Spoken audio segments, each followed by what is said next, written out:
And welcome once again. Greek philosopher Aristotle का कहना है, हम वो हैं जो हम बार बार करते हैं या फिर बार बार दोहराते हैं। इसीलिए एक्सीलेंस यानी श्रेष्ठता कोई काम नहीं है बल्कि एक आदत है। वहीं एक फेमस अमेरिकन फुटबॉल कोच हुए हैं विंस लोम्बार्डी। उनका कहना था, most people fail not because of lack of desire but because of lack of commitment. यानी उनका कहना था कि ज़्यादातर लोग अपनी ज़िंदगी में फ़ेल इसलिए नहीं होते क्योंकि वो कामयाब होना नहीं चाहते, बल्कि वो फ़ेल इसलिए होते हैं क्योंकि वो कामयाबी के साथ कमिटमेंट नहीं करना चाहते।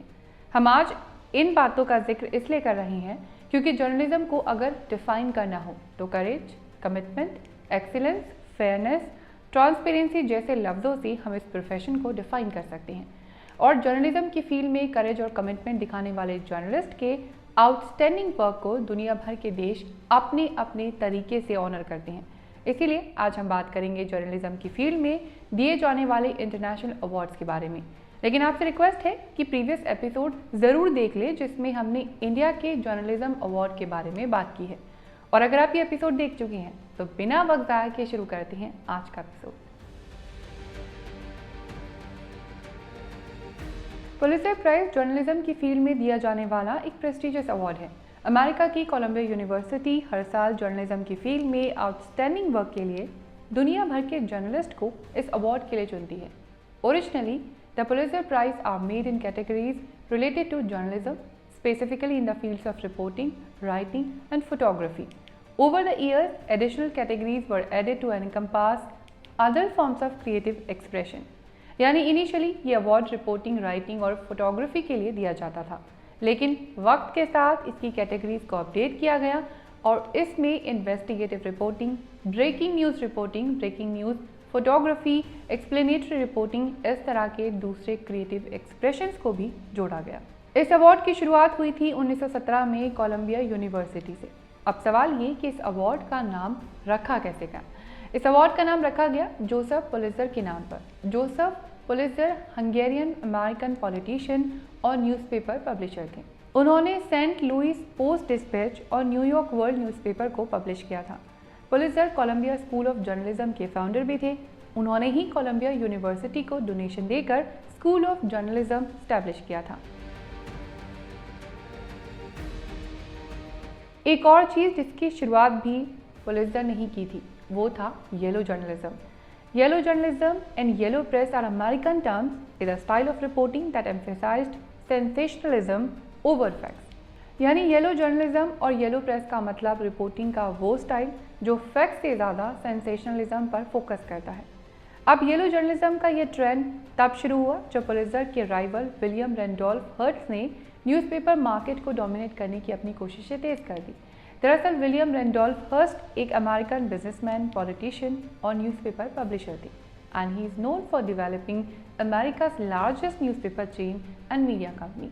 यानी विलियम रैंडोल्फ अमेरिका की सबसे बड़ी न्यूज़पेपर चेन और मीडिया कंपनी स्टैब्लिश करने के लिए जाने जाते हैं। दोनों पब्लिशर्स के बीच न्यूज़पेपर मार्केट में प्रॉफिट को लेकर अनकही जंग शुरू हो गई। यही वजह थी कि 19वीं शताब्दी के आखिरी में यानी 1895 से 1898 के बीच येलो जर्नलिज्म अपनी पीक पर था। अपनी न्यूज़पेपर की पब्लिसिटी के लिए पुलित्ज़र और रैंडोल्फ ने येलो जर्नलिज्म की टेक्निक डेवलप कर ली।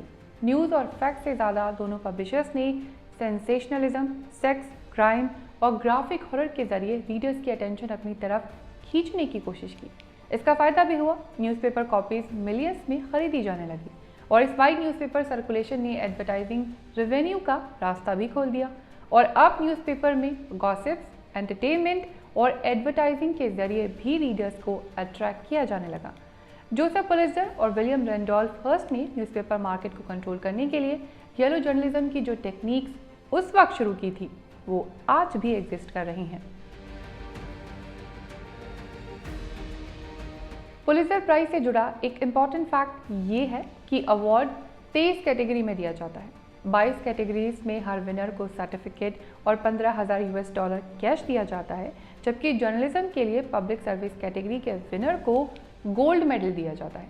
1911 में जोसेफ पुलित्ज़र की डेथ के बाद 1912 में कोलंबिया स्कूल ऑफ जर्नलिज्म बना और पहला पुलित्ज़र प्राइज दिया गया 1917 में।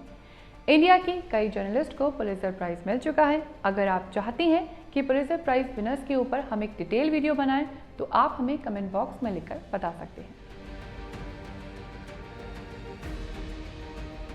रेमन मैग्सेसे अवार्ड एशिया का हाईएस्ट ऑनर माना जाता है। इसे एशिया का नोबेल प्राइज भी कहते हैं।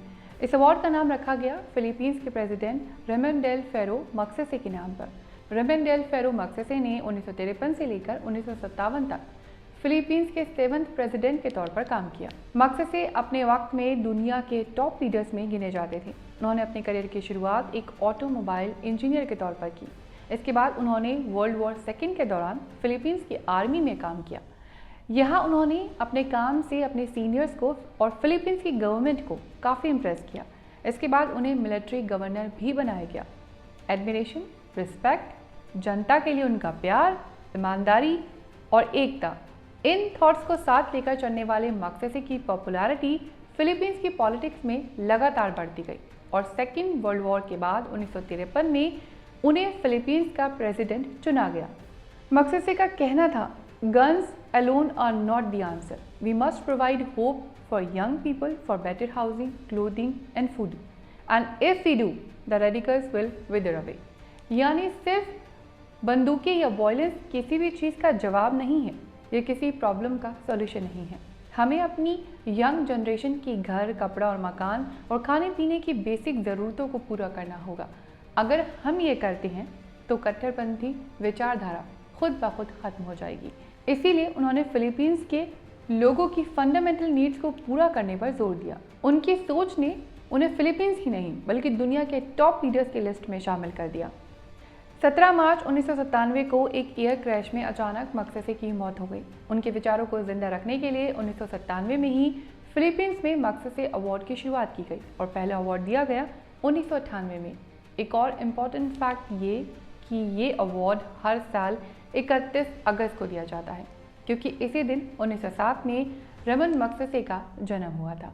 उम्मीद है आपको इन अवार्ड्स के बारे में काफ़ी कुछ समझने का मौका मिला होगा और अगर आप इन अवार्ड्स के विनर्स पर डिटेल वीडियो चाहते हैं या किसी और टॉपिक के बारे में जानना चाहते हैं तो हमें कमेंट बॉक्स में लिखकर ज़रूर बताइएगा। और अगर ये वीडियो पसंद आया तो इसे लाइक करिए, शेयर भी करिए और चैनल को सब्सक्राइब भी करिए।